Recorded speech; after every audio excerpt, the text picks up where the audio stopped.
My name. Name and address. My name is Achilles Panizza, Achilles M Panizza, to make it more recognizing who I am. And I live here in Dixon, California since 1918. And we moved from Napa. My dad come up here and found the place, and then we moved here in 1918. He was a dairyman back in Europe, in Italy. When he went back to visit his parents in 1922, those animals that he had left there as a boy were still existing. So we decided that was the breed he wanted to follow. And so the family took that into consideration. And the first brown Swiss that we bought came from San Rafael. The owner was a fellow by the name of, I can't think of his name right now, but he had a beautiful herd of brown Swiss. And the first time I seen him, I fell in love with him. Those big eyes and big ears and smiling faces.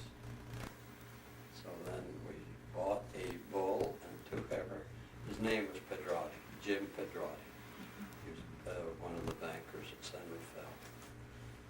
And so we fell in love with him. We came home, talked about it, went back with an actual touring car, took the seats out, and that's how we hauled the animals home. And time went on, and they grew up. The first offspring was a bull. The second heifer had a bull, so we had two bulls instead of heifers. But as time went on, the heifers had their calves, they were females, and from two head to three head, two heifers and a bull. At the end, when we sold out in '73, we had 90 head of registered brown Swiss cows. Excuse me. Where did your grandparents and great-grandparents come from? I think I'd be safe now. The grandparents, Pa's folks, Ma's folks. Pa's folks was from Italy. Liena was a city. That's the northern part of Italy. Mom's folks came from Switzerland, Lugano. And Mom's family had, I believe, there were 9 children. But some went from Switzerland to South America. Mom remained in California here, and she had 4 children, myself and 3 sisters. What were their occupations? Well, now their occupations back there, the holdings weren't very large, but they did have sort of a farm type. They had these cows, and incidentally, the cows back there lived in the basement, and the people lived in the upstairs. But it didn't have to go far to get their milk. Do you know how, when they did travel to the States, how they got here? Did they come by boat? And how did they get to the West? Do you know what their route was? Well, they did come by boat. Both Pa and Ma both came on boats. And I think Mom said it took about 31 days. Then she settled in Napa where Pa had settled. And then they met one another there through relatives of theirs. And then they were married and raised their family.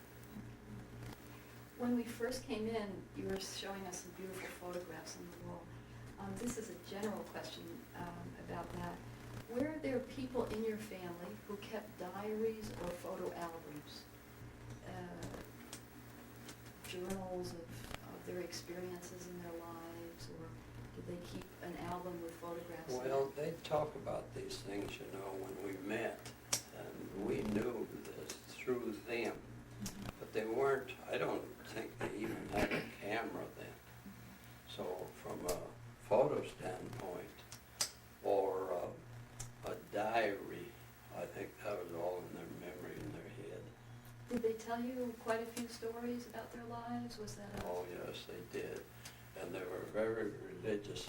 Now, one thing that Mom always used to say, and I thought it, but I guess it's a belief, when they weren't feeling well, they depended on a cup of coffee. And then a lot of them used to pray, you know. And there was, Mom used to say about going to a certain stone in the mountains to ask God to help them. Was that in these mountains here or mountains in Italy? Back in Europe. Uh-huh. Was there anything like that here where she would turn to any kind of thing in nature that gave her some relief or some hope? I remember Mom always had to have her coffee. You know, that was number one medicine. Mm-hmm. And Pop, well, then they'd make the wine, but they didn't use that. They used that with their meals. And at least 2 meals a day, they always had the wine, but never for breakfast. They used that. Now, Mom, like I say, she used to believe in Alka-Seltzer when Alka-Seltzer first came out. And that was number one medicine, whether it was a toenail that hurt, a headache, or otherwise. Mm-hmm.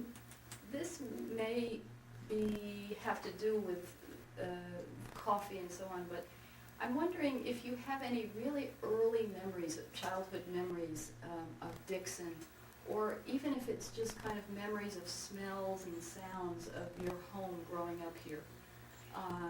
Maybe the smell of coffee in the morning, or the sounds of farms, the cows, or the color of the sky. Do you have any memories like that, or more concrete memories of what was happening in town or in your home? Well, that's sort of a long, debatable or discussing situation. I remember the first trip I took up here, and we left at 4 o'clock in the morning. My Uncle Emil was the teamster, I guess.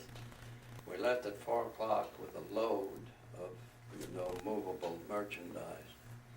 And on the way up, I remember that was quite different than what our setup was at Napa. We had probably one apple tree or something like that.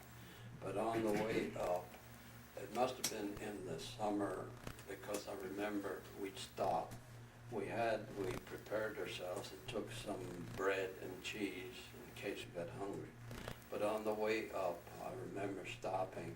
The figs were ripe, so we ate bread and figs. Then we go a little farther, and then there was the grapevine, so we had grapes to eat. But I remember stopping that night. It was 9 o'clock. We left at 4. That night, we got here at Dixon at 4 o'clock. And I was a tired little kid. Do you have a guess on maybe how old you were at that time? I was born in 1910, so I was probably 8 years old. And was that road pretty bumpy, or was it a pretty smooth there were no roads. We almost had to make our roads, It was all dirt roads, and with 4 horses.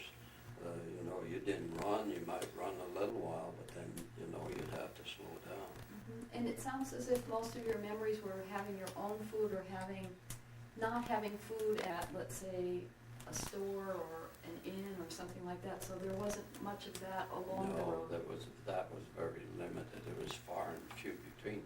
Because I remember the first place we went through was when we left the ranch there at Napa, was probably Fairfield. And we went through Vacaville, and then there was no industry to speak of. There were a lot of ranches, small ranches, and that was it. Let me see. Do you remember what families were here during your youth here?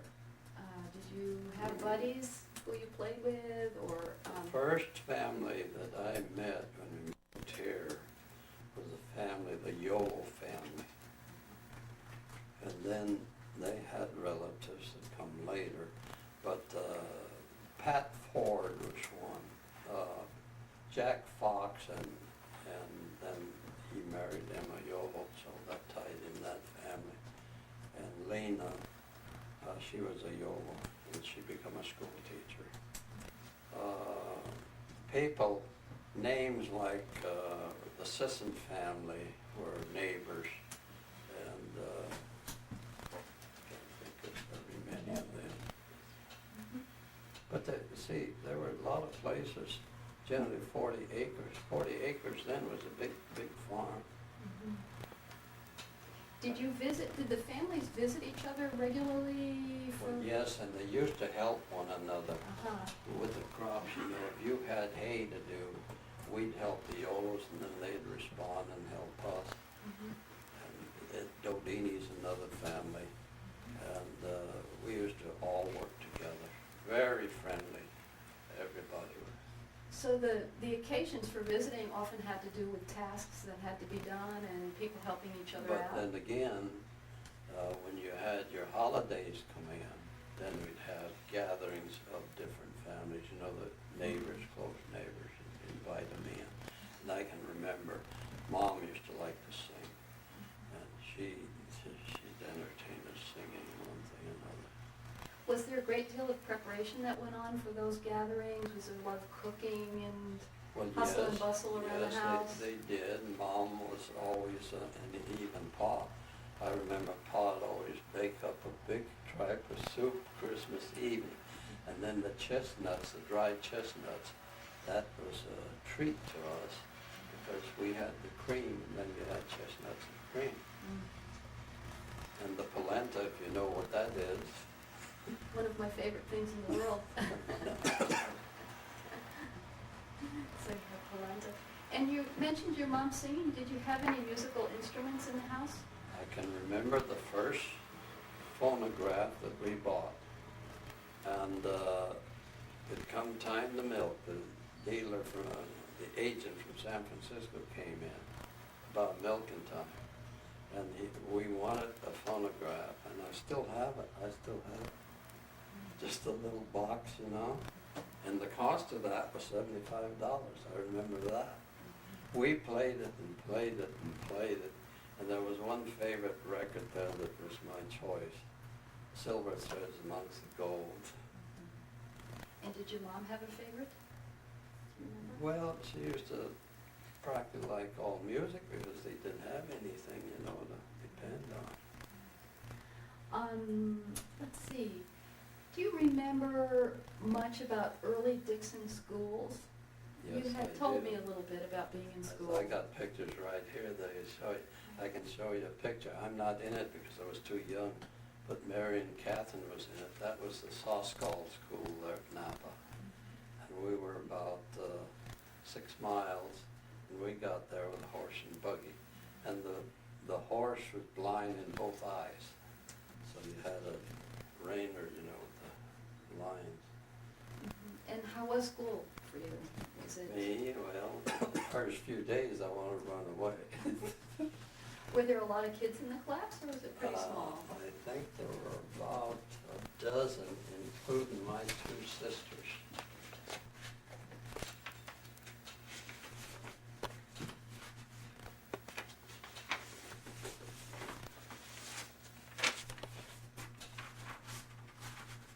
There they are, and the teacher's name was Miss Ferrell.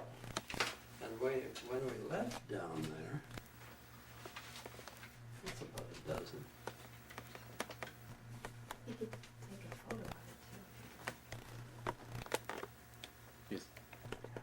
Do you remember having that picture taken? Was it a kind of an Well, event? like I say, I was too young to be at school, Right. but I can point out my 2 sisters in here. Yeah. And I got to know all these fellows here. I was a little knot when I went. I guess this is the youngest one here. And I was one of the youngest, Mary and Catherine. That's Mary right there, and that's Catherine. And that one, Miss Ferrell there was a teacher. And when we moved up here, she wanted to teach up here, but she never could locate us. And then she taught at, I believe, what's your school's name? Owen School for a while. And she lived to be 90 years of age when, you know, we used to correspond up until she passed away. And you said you had your better subjects, such as you liked Well, I used to things. like spelling and arithmetic, as they called it then, Mhm. grammar, but I could outspell just about anybody that could spell. And did you have spelling bees here, or? Not too much then. Mhm.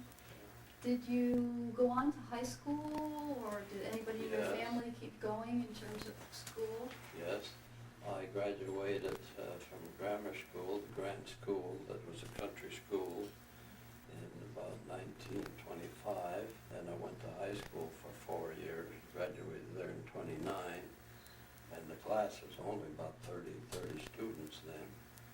And then I went to Heald's Business College and took what would you call it, commercial course. And in that commercial course, where we had, most of it was bookkeeping, and then we had English, spelling, writing, and typing. Now, I could type 30 to 60 words a minute on an old Underwood typewriter, which was, then when I went to high school, I took shorthand, but about the 7th month, I broke the time cranking the car, so I had to write left-handed, and then that spoiled my shorthand. When you went to grammar school, how did you get there? Did you go by bus, by Well, car, or did you walk? When we were living in Napa, we went, like I said, with the horse and buggy.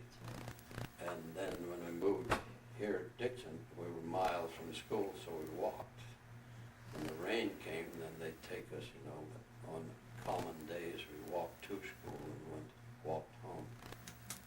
So how long do you think a typical a day going to school and coming back, how long would that be?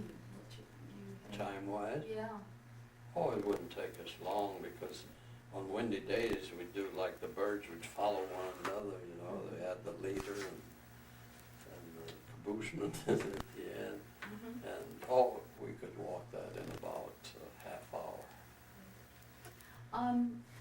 Just a little bit, we kind of touched on this earlier, but how far away from town were you, town proper? And when you traveled to town or visited bigger cities such as Sacramento or San Francisco, how did you get there in your youth? Let's say, I don't know, in your adolescence, when you were a teenager or when you were a little younger.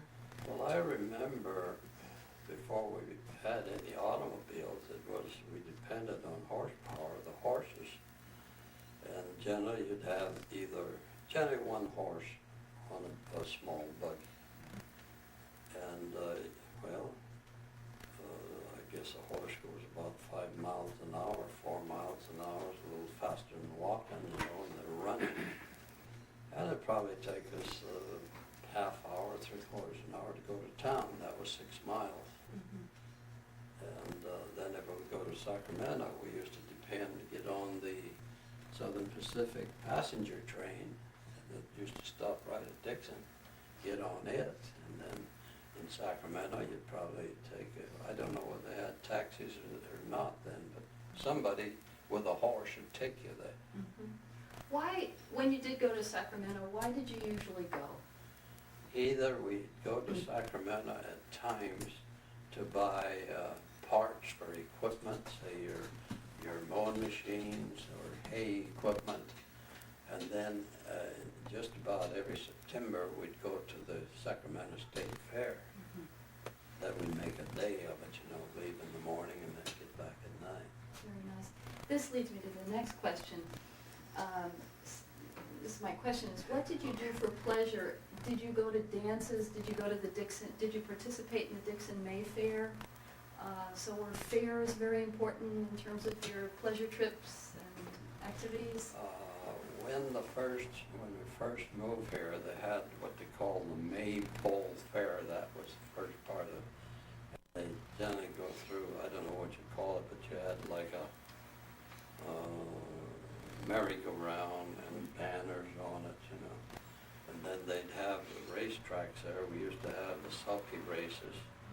Even local people participate in that. We knew them, so we'd make it a point. But we had to be careful when we were growing up that there was no punishment in the past or they'd forbid us to go to the fair. So we were real careful kids and behaved ourselves. I enjoyed the fair. And then as years went on, I participated in getting the cattle class in the fair because they had no cattle there. And I can show you pictures here of some of that. Did you usually exhibit something, you and your family? Well, yes, because I've got a picture here where I had a bull that was hard to handle. So I said, well, I'm going to be a little stubborn with you. So I taught that bull to bow and kneel down. And I had to show that as an exhibit at the fair. Also, you had mentioned your mother's kind of beliefs and so on.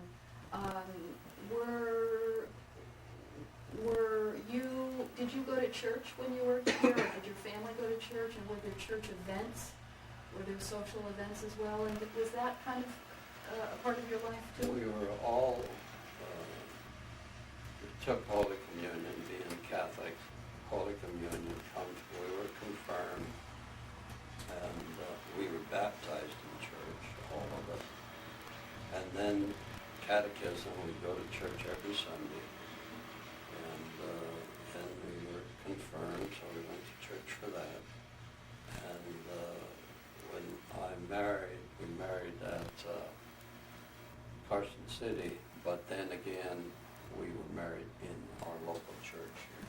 What was the name of that church? Church St. Peter's, here in Dixon. And that was built, I think, in 1914, so it's an old church, but a beautiful church. And were the services well attended? There were quite a few members? Oh, yes, yes. And they did have their socials, but being in the dairy business, we couldn't participate in all of this. Then when I went to school, I used to like to play football. I was into football, but we had to get home and do our footballing with the cows. So consequently, I didn't participate in sports, and then I got hooked in the school play. I had the leading part, and that was the name. I was the arrival Kitty, and I was Uncle Winkler. They put chalk in my hair and never could get it out, and it's still white. I see. And did you or Uncle Winkler ever participate in the politics of Dixon in any way, shape, or form? Well, the actor was, yes, because I belong to different organizations, the California and the National Brownsville Cattle. That's got to do with the cattle. And we got the classes at the Dixon Fair between myself and Mr. Rao, who was a dairyman. Excuse me. And then I belonged to the Resource Conservation District and the Dixon Game Club, different things like that. Are there or were there any members of local government here in Dixon who left an impression on you? That was Congressman Baldwin, I think was his name, yes. And, well, I had occasion, to approach him and express myself on some of the things. Can you say why he left an impression? Was he Well, effective?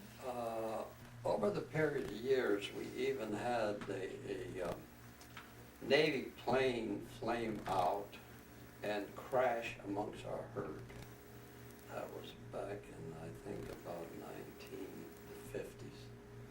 And this individual got mention of this, and he really helped me because there was loss on cattle. And he really helped me in Congress to speed this thing up. Because I know of cases where the other cases that went on and on and on, but he got word of it, come out and visit with me and found out the details and took it right back. And the Navy Department responded in a hurry. And you approached him by letter, or did you write a letter to him explaining what had happened? Well, I met him. They had a dinner that he was running, for position. And they had a breakfast for him. I was invited, but it was too early because I was taking care of the cattle. Then he was nice enough to come out at the the site and get all the details. In your opinion, what have been some of the most serious debates in Dixon, political debates? At one time, there weren't very many because the community was small and we practically knew every individual that lived here. And they seemed to get along real well, but I noticed today it's terrible. The councilmen are fighting one another. The school board is, I don't know, they can't seem to cooperate and put their heads together and pull in the same direction. They're pulling apart. You see that as a pretty new dynamic? Very much so. This is a little bit of a change of subject, but were there any buildings that were special to you in this area? They could be, let's say, on your farm or in town or any building whatsoever that were special to you because they were beautiful and useful? And if there are, or if there were, can you describe one of them? Well, one that used to be the Peterson home. Peters or Peterson, mother? Peters. That was the most outstanding building that I've ever seen. It's a brick building. It's still there today. And all the new buildings, with the growth of the town, it's still outstanding. It's still there to be seen. Do you remember when it was built? Well, we came in 1918. That was already there. And is it a house or? Yes, it's a two-story house. What kind of, I think you covered this, but mainly you talked about what kind of farming you did when you were a boy, and what I was wondering if you could talk a little bit more about maybe how, if the type of farming you did changed throughout time. Has it changed? It seems that you're mostly a dairy farmer, but did that change? Oh, yes. It changed like the growth of the town, because when we first started out with the dairy, our dairy was about 40 cows, and it was a mixed herd. Then that kept increasing as time went on. You had to increase in order to make the thing pay, volume-wise. And well, I could tell you what it was during the Depression. Mm-hmm. It was, you could buy a dozen eggs for 15 cents, a loaf of bread for 18 cents. Milk was probably, to the consumer, I'd say about 20, 25 cents. And this thing here bothers me today. Like in our operation, we had to increase from, we were milking 90-some cows morning and night. And in order for them to pick up the milk, we had to increase to 150. We were aging, you know, and Pa says, I don't like the way this thing is moving, so he says, sell lock, stock, and barrel. So I says, I'll sell the barrel, but not the stock. So then we went on to them. And another thing I'd like to bring out is, I was vice president of the National Association. So in order to remain there, I have to keep one animal. So I kept one, and then now I've got about 10 head of Swiss again. Mm-hmm. So I guess those there were working, you know, we keep them in the family, and anything happens to me, well, if they want to keep them, I'd like to see them keep them. This may have to do a little bit with what you're talking about, and maybe has a little bit change of emphasis, but I was going to ask you, in terms of the type of farming you're doing, what machines were used by the farmers that changed the way farming was done? I think that you touched upon it a little bit. Well, then it was all horsepower. And I can remember the day that Pa and I was in the same field plowing. He was plowing with the horses, and I had the tractor, and every so many rounds I'd catch up to Pa. And so now, today, everything's mechanized and computerized, which I don't understand the principle of. I know what it is, but don't ask me how it does it function. And where we used to repair our own equipment today, if we haven't got the instruments to test and find the problem, we cannot repair it. The machines that you did use that were important to you, who made those machines? Where did they come from? I know you had mentioned going into Sacramento. Did they come from bigger cities? Yes. And who usually owned those machines?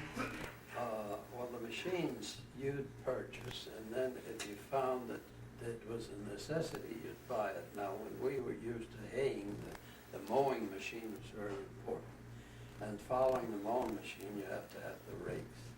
Most of the equipment was built in the Midwest, like John Deere, Alice Chalmers.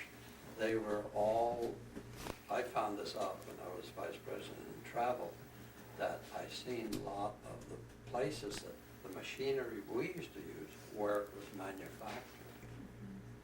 Did you yourself share some of your equipment with other farmers, or you were pretty much self-sufficient? We were pretty much self-sufficient because we found out when you borrowed anything, I never liked to borrow.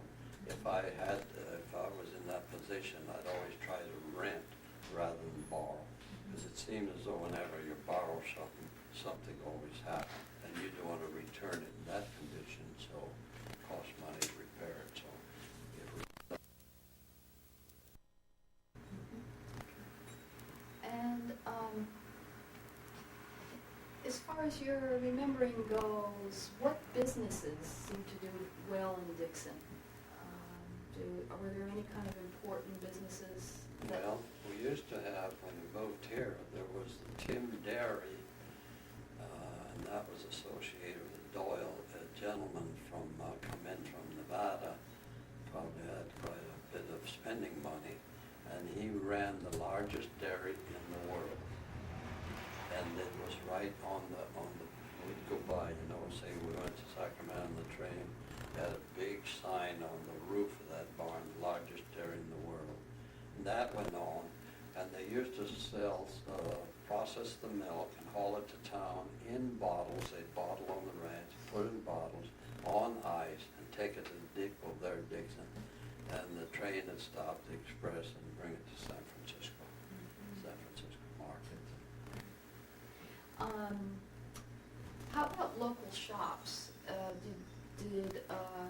Are there any of the same shops in town that have been around for a while? Do you shop at the same places, or did that all change quite a bit? Well, that has changed considerably. Now, we used to have several slaughtering houses here, which now is no more. It seems as though we went from volume and big business today, where we used to have, say, 3 slaughterhouses here locally or sales yard. There are no more. And we lost now we used to have a Southern Pacific Depot here, which we haven't today, but now they're working on it again, but politically it's hard to get. And then the highways were simple, 2 lanes, and now we have 4-lane highways. And the big problem today is the underpass, because we have, getting in the city, you got north underpass and east and west, and they're trying to get one, because with these underpasses, the highway coming in and more traffic,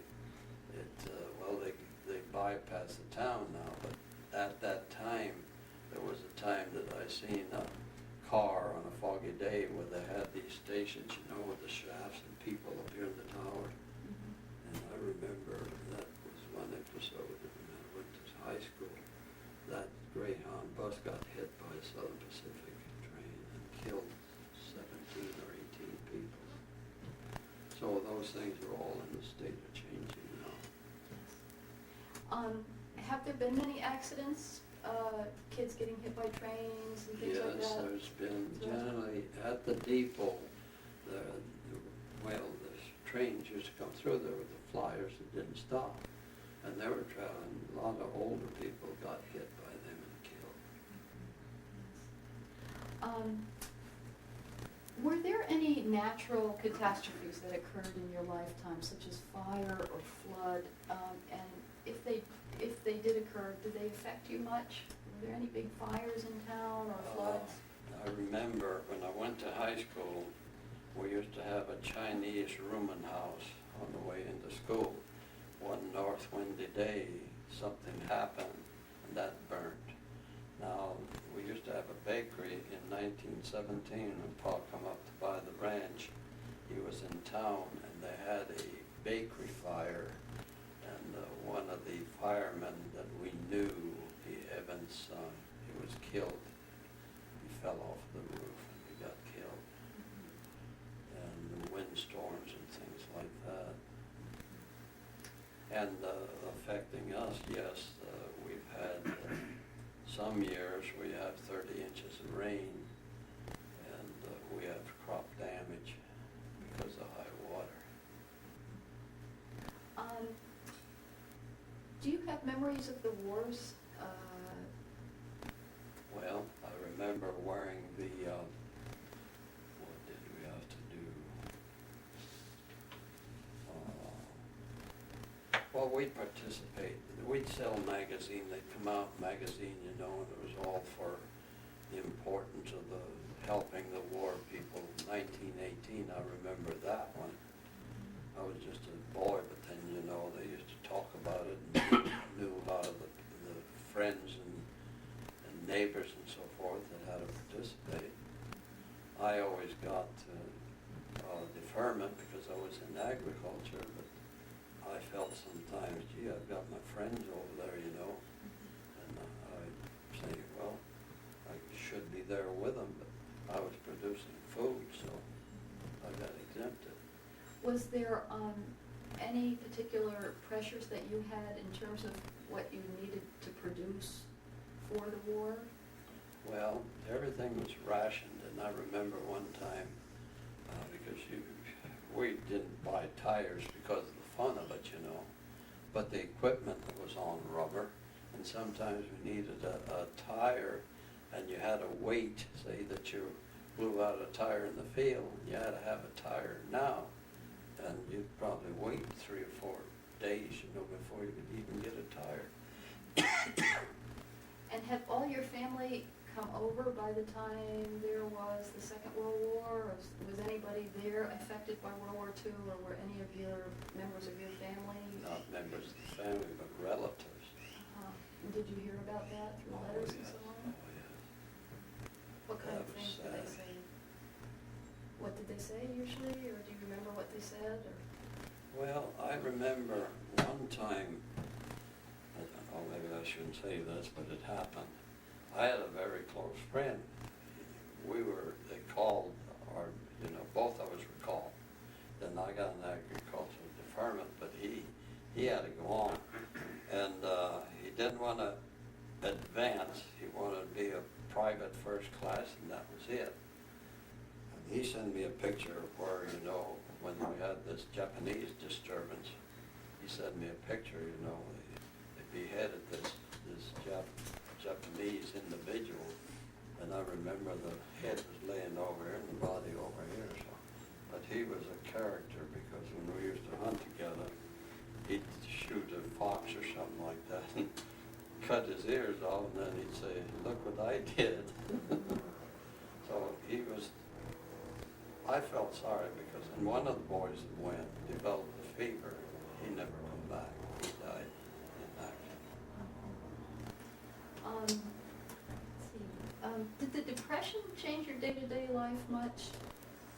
How did it? It sure did. When you learn to work for 25 cents an hour and 10-hour days, that stays with you. And where did you work? Well, when Pa come back from Italy, he had a nephew that wanted to come out here. So then he finally, when his quota come up, he came out here. So then there was they didn't have any room for us, you know. So as I was about 14, 15, I got a job up in the orchards in winters picking fruit. And actually the first day they put me in the cutting shed cutting apricots, and it took me all afternoon to cut a box of apricots, so that didn't appeal with me. So then the next day they had needed field picking up windfall, so they got us out there. And then they started picking, I started picking, you know, we were fast going up and down the ladder in comparison to the older people, so we had a place to go all the time. And how about members of your family or your friends during the Depression? Did it change their lives much as well in a similar way? Well, I'd say we all suffered from it, you know, but we figured, well, the Depression hit and better days are coming, so you stayed with it and then, you know, improved or eliminated that situation. But it was hard on everybody. I think we pretty much know the answer to this question, but I was thinking you might want to talk about it a little bit more. What work have you done throughout your life? Would you like to just talk about that some more? Well, when I went to high school, grammar school, we were part of the operation. We had chores to do. When we went to high school, it was a similar situation, but then what we took, I took mechanics, you know, woodworking, mechanics, shop work, and forge work, which was all interesting to me. And and then when I went to college, when I graduated from the commercial school, studying bookkeeping and all that, typing. I took a course because I followed up a brush-up course in Heald's business, the machine shop, and the electrical work and things like that. So all that was useful, you know, in the operation. So if they had to put up a barn, well, I was capable of doing it. If I had to fix a house or a roof, I was capable of doing. So we kept busy. It was interesting to us. What were some of the tasks that you had to do day to day for your farm to make things run? Well, management would be the big factor. And then the taking care of the cattle. You milk the cattle, you fed them.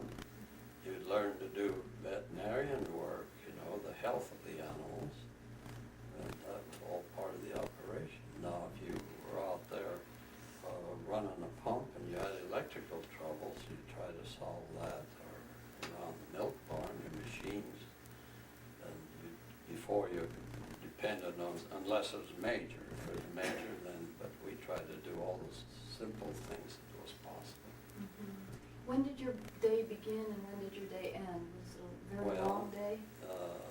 It began, the first year I went to college, I come home during the summer to help. And then I went back in the winter months to finish up, and then the following spring I graduated. And, well, it's whatever come up to be done was done. And I was going to ask you, in terms of changes in the world, what has caused the biggest change in your life? And it could be anything, something in your personal life, something in the world such as electricity or computers or cars, or it could be something that happened in your family. What has, would you say, made the biggest change in your life?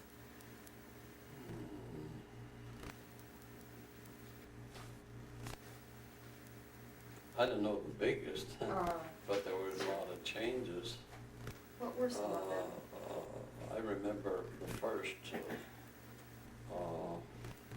television picture I seen, the first movie that I seen, and that has all changed. Television now bothers me quite a bit because I feel some of these programs that's on there, especially for the children, I'm opposed to that. And all this, another thing, we used to be friendly and respected one another. Now we have gangism, we have drugism, we have all the isms. And I'm opposed to all of that. I say when there's a problem, there's a reason for it, and you find the reason and correct the problem. Now, another thing that I feel bad about is our judicial system. Now, everything now is computerized, and I don't know, I just can't see where that's the answer. What's going to follow our computers? And the weather, now the weather, I've kept weather logs on weather and logs on wells, and today we have different approaches on this thing. Now there's no reason why, see, I was for the Monticello Dam, but why was I for it? Because we're digging for water with wells and it was getting deeper and deeper. I'd go down 50 feet and then I'd take my neighbor's water, so he'd go 60 feet. And so then that didn't work, so then they put the Monticello Dam in. Well, the way I feel, you resolve one problem and create another. Now they're talking about this, Los Angeles wanting more water all the time, and they proposed to put a distribution system in here. Well, that's fine, but Los Angeles, we need that water here as well as Los Angeles because of the growth and one thing and another. What problem did the Monticello Dam solve, and what problem did it create? Well, it resolved, we had 7 years of drought and that dam almost went empty. And so then we had 3 wet years, and 3 wet years, that dam is full of water. Now that what happened there created a problem here. Either the dam created the problem or the city of Dixon holding ponds. Because that water here got shallow stratus, a stream that goes through here, and it's feeding into that stream, creating more water. Now they're trying to resolve this, but I don't know. They even called in the Corps of Engineers for an answer, but they can't find an answer to resolve this thing yet. So that's a new one that we're working on. Does that pertain to methods of irrigation Yes, as well? it does. How does it pertain to that? Well, what they're doing, what the cause of it that's existing, they haven't developed a drainage system. They're working on that, but that's going to be a costly one. And finally, I remember when we first spoke on the phone and this afternoon earlier on, you said that you've always been thinking about writing a book, or your family has wanted you to write one. And I was thinking that maybe this was the beginning of this interview. Do you have any other personal memories or things that we haven't covered that you might want to talk about? Well, I imagine if I give it a little thought, there's lots of things we could talk about. Would there be anything you'd want to include that we haven't covered? Can't think of anything right now. I have a lot of pictures I could show, but Well, maybe we'll take the camera around and look at them and talk about the yeah, pictures. we take some pictures or something of the antiques, some of the old equipment. Sounds very good. I've got pictures here of, when the cows were shipped out of California, when we were loading them up. That was kind of a hard decision to make, Why did you have to do that? It happened in 1973. How did it come about?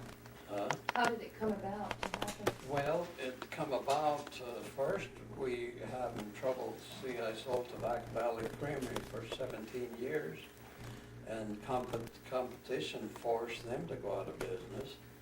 And where I made the mistake, if I'd have sold to a major creamery then, of course, our age was against us. And we couldn't keep up what we were doing, so that was number one. Number two, then we were supplying milk and had no market to ship it, so you can't do that. So then the next choice was, well, sell out. But we did this for so long that you know it gets to be a habit. We did it, but then again, well, there's a lot of memories behind all that. They say, well, supposing you did have a market, but then it's a competitive thing today, and it's hard to put up with some of the ideas. Say, we used to have, you know, your environmental people. When we built the youngster's house down there, I wanted it next door here. And the planning commission wouldn't allow it because there was an ordinance in the county, one home per 40 acres. So we had to pick a spot down there, and then we had to sandbag that place because otherwise the water get in the house. So these problems, it's, you know, you eliminate one and build another.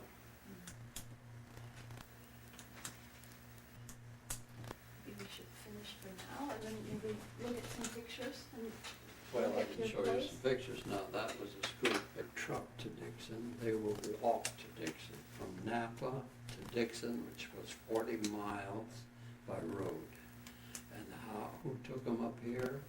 Two cowboys, which were neighbors. They herded them up here and went right down through Fairfield, the county seat of the county, went up that street and up on this side to Highway 40. That was a 2-day task. What else did you forget? Because there's no trouble. Is there anything else you're thinking? What else Any was trouble? that? I You're mean, that- welcome. My Huh? kids wrote that up in their school thing about their families, and everyone couldn't believe it, you know, because Sure. Highway 40 is Midway Road, you know, and that's how they got here. And he has a container of his first ice cream he ever had Yeah. was in a metal container. What kept it frozen? Well, they were used to pack them in ice.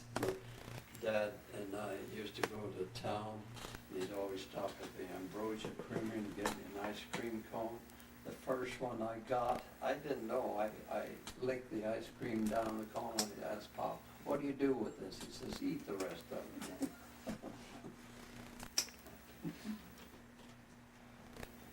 Anything else you can think of? So we talk about?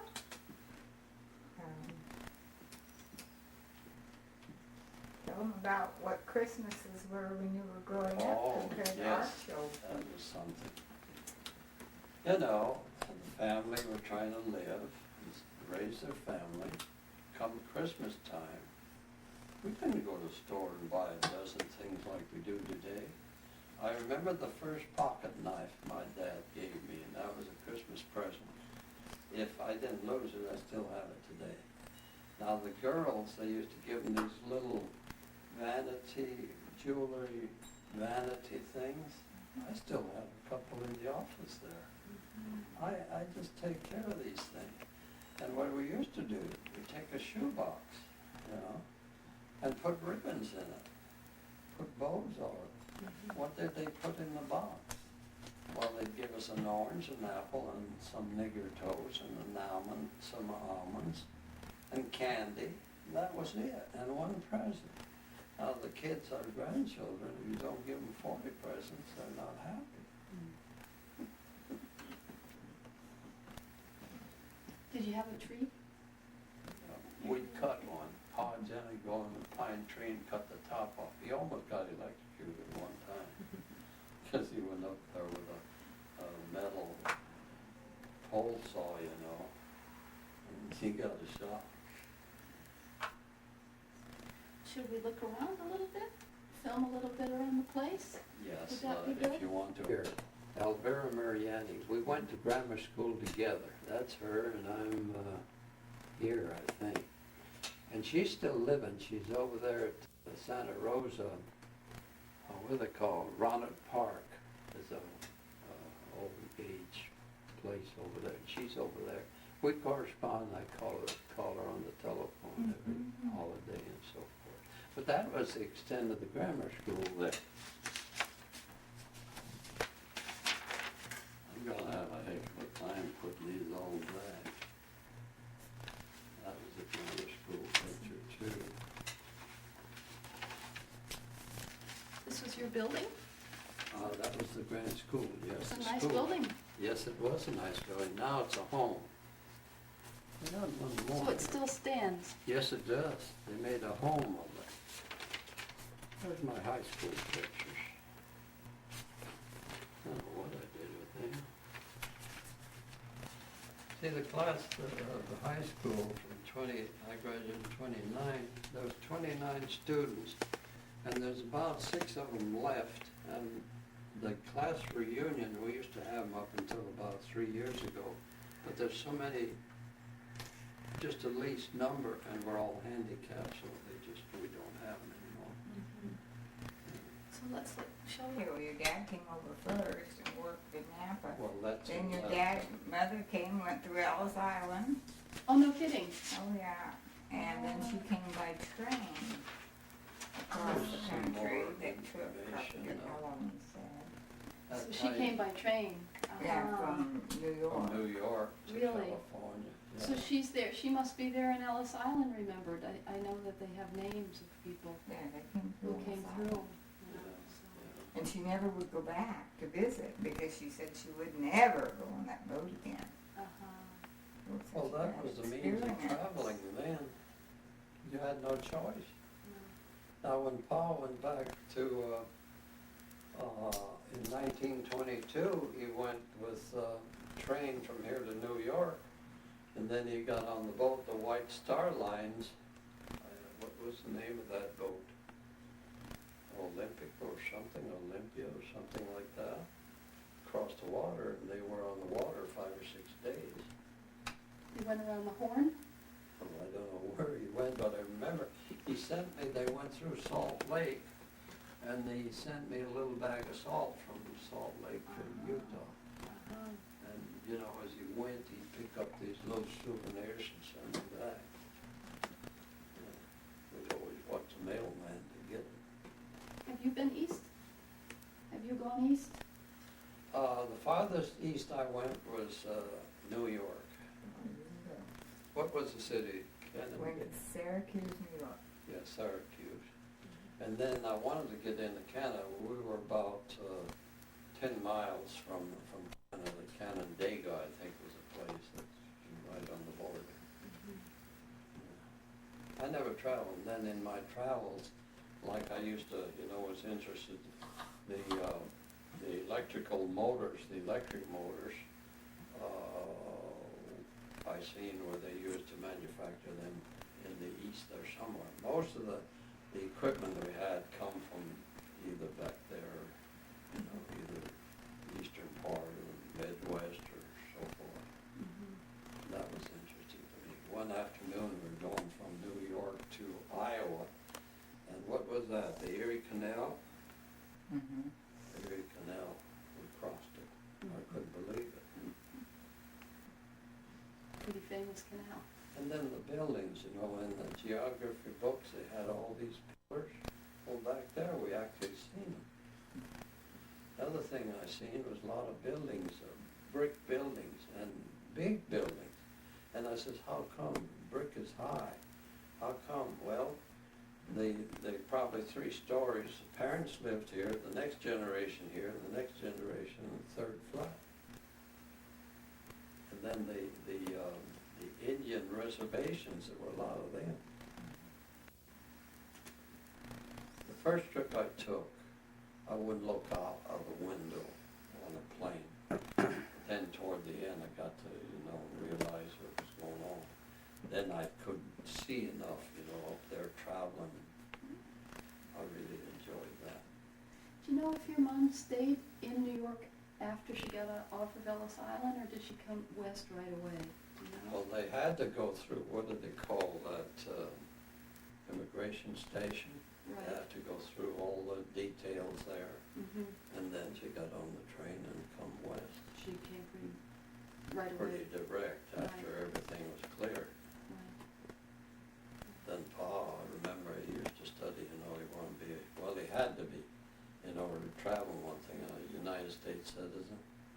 And I remember how many hours he was going through that book studying, you know, to pass the test. He made it. Should we go around with the camera a little bit and look at the... Yeah, I'll show you some of the things we have around So here. you'd like me to take this, make copies? Worked for the milling, Napa Milling for years and years. I remember we'd visit down there. He had a long beard, and he was cleaning wheat, and he looked like a wheat stack with his beard, you know. He was 80-some years old, and he'd take a sack, fill it up, because he was sewing the sacks. They were cleaning, and then went in the sacks, and then he'd sew it up. And they went 5 high on the hand truck. He'd flip it over his knee and put it up there like I could handle it at my age. Just by doing, you know, it gets to be an act. Yep. Yes, All I do. in Yeah. Swiss Italian. Really? You can't read them. And on Pa's side, of the family, there's letters written, I don't understand this, how it went from German to Italian, because there's some letters still that we have are written in German. And then when Mom left, her sisters went to South America. There were 2 of them. Mom wasn't even born when they left. And then we used to correspond. They corresponded in Spanish. But they've had several relatives, your mother's side over that lived in Napa. I don't know when they came. You know. For instance, Yeah. who? Well, they're all gone now. Yeah. Your cousin, all the Lukinis, that we used to go and visit in Oswaldo. But They're all gone they're now. all gone. There's no relatives. And then on Here, our right. side, in Europe, we have a priest, a Catholic priest, that he still writes to us now. Now, he's 80-some years old. Yeah. So when Babe lost her husband, Babe's our younger sister, lost her husband, I was supposed to go with Babe, taking a trip to Europe. See. But then her niece and son-in-law got in the picture, so I didn't want to interfere. I felt I was interfering with them, so I didn't go. But they went to all the cathedrals and castles and everything, you know.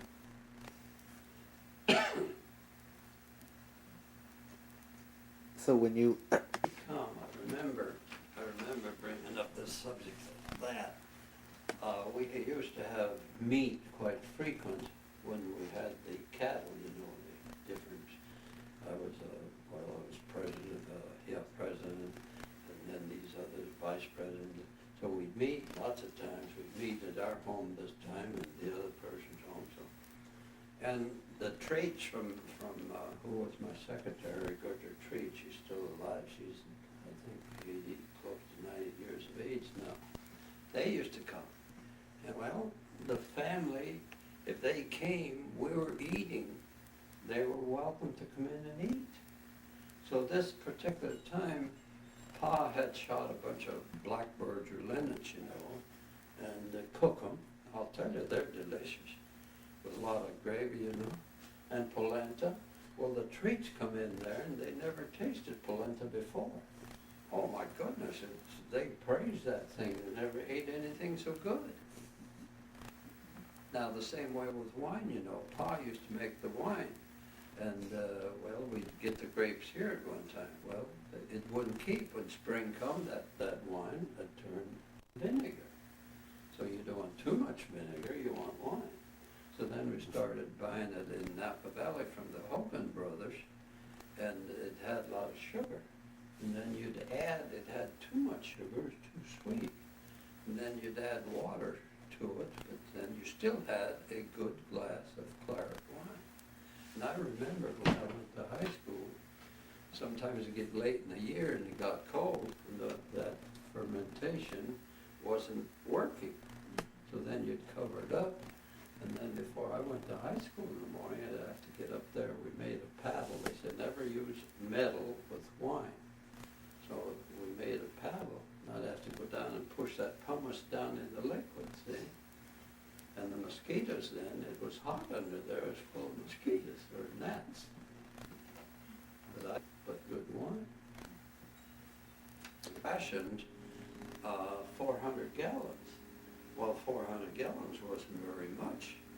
They always I have wine remember. on the table. I Yeah. remember this prohibition thing. Pa got up one night, it was bothering him, you know, because there was an awful fine if you had.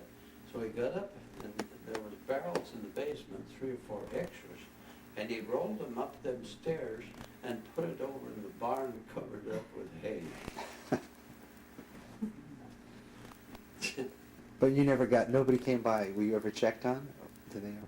We were the neighbors now. There was this fellow, Julius Dodini, he got to be a bootlegger, and he was selling wine.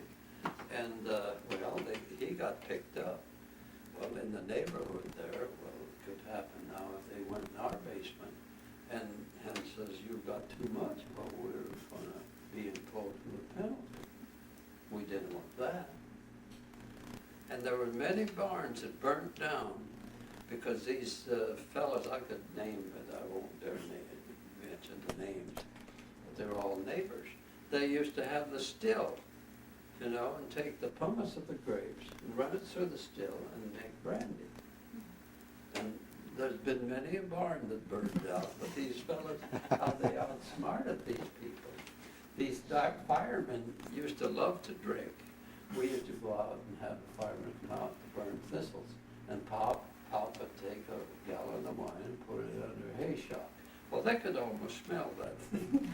And then when it was through, they'd drink it. And they said, gee, this is great. We don't get this every day, you know. His mother was the best cook, and they used to butcher. First year we got married, I got initiated into cutting the meat off the bone and just about cut my thumb off. And then I was a tyer, I got to tie the sausage, but they made everything themselves, you know. I used to love to tie up them sausage legs. Dad, It was his dad would fast. fill them, and him and I would tie them. One It was a making the family, dough. Everybody did it. everybody pitched in. But his mother, now, there was a difference when you go to their house and when you would go to the way I was raised. Because she always had soup cooking on the stove. Always. They ate soup every day, winter, summer, spring, or fall. Yeah. And she cooked big meals, 3 of them a day. And because they